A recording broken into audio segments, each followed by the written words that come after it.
అక్కగారికి ముగ్గురు కొడుకుల పెళ్లిళ్ళు అవుతున్నాయి. ఆల్మోస్ట్ 2 అయిపోయినాయి.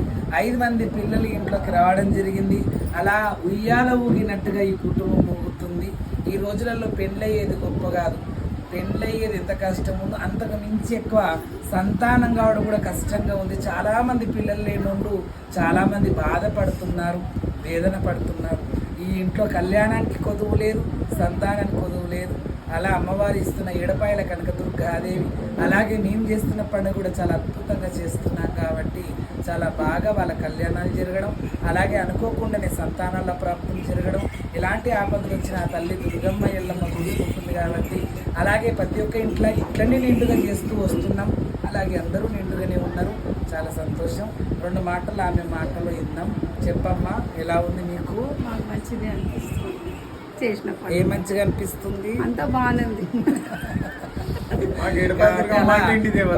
కామెడీగానే నవ్వుతూనే మన జీవితాలు ఉండాలి. ప్రతి ఒక్కరు నవ్వుతూనే ఉండాలి. ప్రతి ఒక్కరు ఒడి కావాలనుకుని ఇట్లా ఎదురు చూస్తున్న వాళ్ళందరికీ ఆ తల్లి చక్కటి ఇలాంటి పిల్లల్ని ఇవ్వాలని మనస్ఫూర్తి కోరుకుంటున్నా. ఇలాగే పిల్లలని ఎలా అమ్మవారు ఎత్తుకుంటుందో అలాగే మా ఒడిని కూడా 5 మంది సంతానంతో మా ఇల్లు కూడా నింపిందిగా తల్లి జగన్మాత. పిల్లలు లేకపోతే వాళ్ళ వేదన మనం అసలు గ్రహించలేము. అంత పెద్ద వేదన పిల్లలు లేకపోతే. పిల్లలే నీళ్ళు నీళ్ళ కొట్టమన్నట్టు, బాలలే నీళ్ళు బర్ల కొట్టమన్నట్టుగా సంతానం ఉండాలని ప్రతి ఒక్కరికి కడుపు నిండా పిల్లల్ని ఇవ్వాలని ఆ తల్లి జగన్మాతను మనస్ఫూర్తి కోరుకుంటూ ఎవరో ఎడపాయల దుర్గమ్మకు, భువనేశ్వరి మాతకి.